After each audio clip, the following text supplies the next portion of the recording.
Hindi lamang panandali ang solusyon ang hinahanda ng Department of Agriculture, maging ang pangmatagalang tugon sa maring epekto ng El Nino sa mga magsasaka.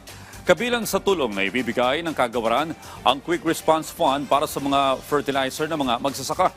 Dagdag pa rito, pinaigting din ng pamahalaan ang pagpapalawak ng solar-powered irrigation systems bilang long-term assistance.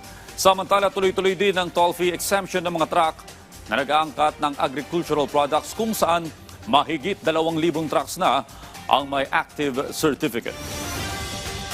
Una, dahil nga ito ay renewable energy ang ginagamit natin, hindi na gumagamit ng fuel o diesel. Kasi malaki ang gastusin ng ating mga magsasaka pag ang ginagamit nila ay mga diesel run pumps dun sa kanilang mga shallow tube wells o yung mga pumps na ginagamit nila.